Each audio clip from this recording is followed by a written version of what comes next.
This is Gary Atensi with CNTV, and today we're in Denver, Colorado. We are at Agnes of Glass Studios and Gallery. Since 1999, this studio has been providing one-of-a-kind hand-blowing art glass, architectural elements, and custom design. I am here with the artist and owner. Thank you so much for joining us, Agnes. Let's begin first of all. 1999, you decided to open up your shop here, but quite honestly, it was many, many years before that, all the way back to 1985. Your love and passion of art, be it in painting, developed and started. What got you involved in this line and this type of industry? You know, I saw this beautiful molten glass up in Breckenridge, Colorado, and that was the first time I was introduced to it, and I just fell in love with it. And yeah. And it began, and so it began. Yes, you probably didn't expect you're going to go into this in this particular direction. No, not at the time. I didn't. I knew that I loved it, and I wanted to feel more of it. Wonderful. Some of the techniques that you're able to utilize, quite honestly, they go back all the way back to the 16th century. We're talking about Italian history.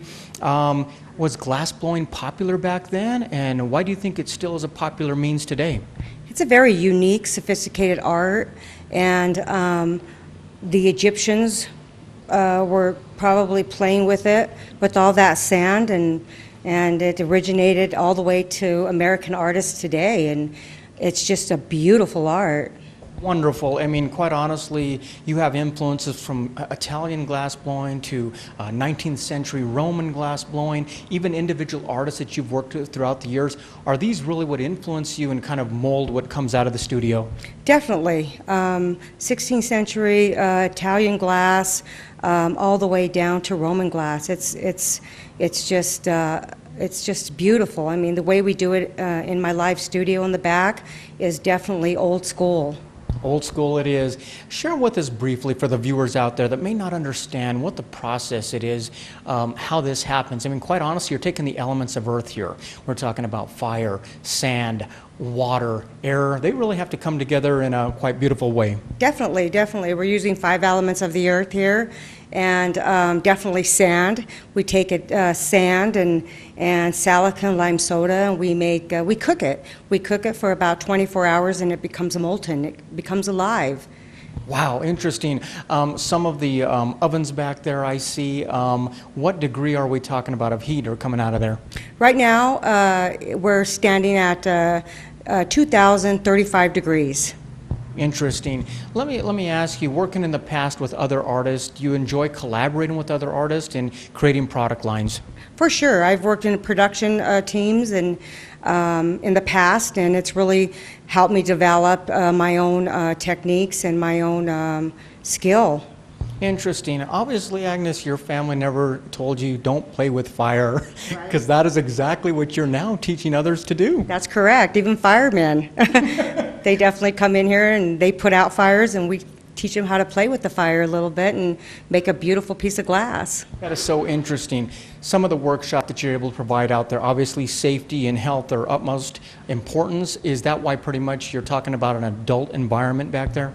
Yeah, I mean, we have taught young adults in the past, and but we want adults back there and let them come out and play with the fire a little bit. And health and safety is probably the biggest thing I'll always preach. You know.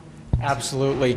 Let me ask you this. Some of the workshops you're able to provide for folks, are we talking about advanced workshops? Are we talking about intermediate or even beginners, or a little bit of each?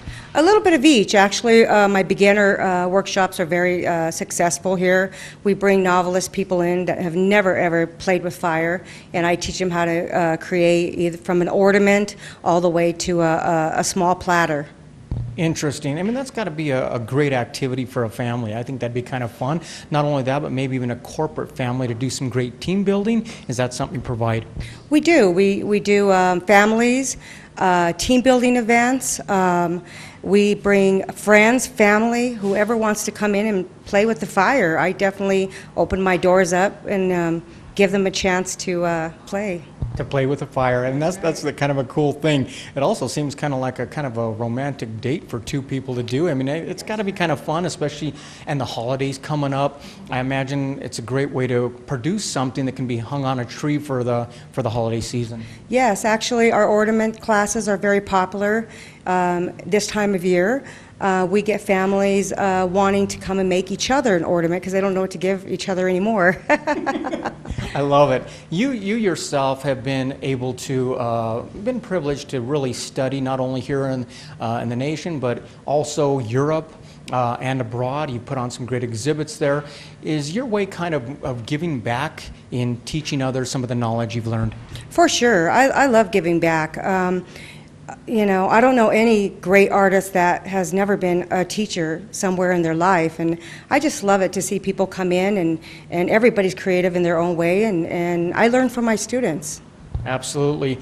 One of the unique things that really caught my eye when we decided to come out and interview you was the fact that one of the ways to share your art is in memorials, a way to really honor somebody who's passed on. Share with me how that works and what happens there. It was an idea that my father had, and he said to me, have you ever mixed the color with the ashes? And I thought about it for a few days, and I said, you know, my dog had passed away, so I decided to put my dog in glass, and it really worked, and ever since that's been successful for me.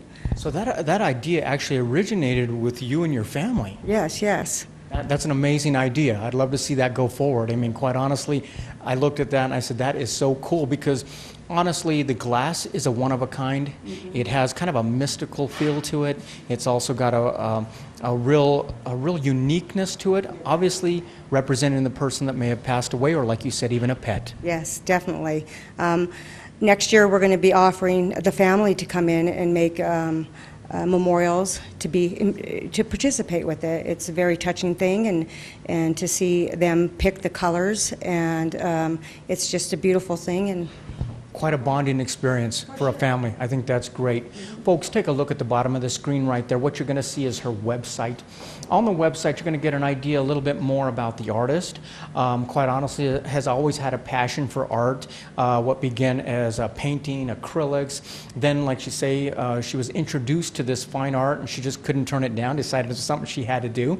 And you'll also see a great gallery there of a lot of her work that's available. And let me ask you, it started with painting. Do you still offer works of paint for folks out there as well? I do. Some of the paintings that are hanging on the wall today are some of my pieces. I maybe will get lucky to do one a year of either oil on canvas or acrylics. So. Excellent.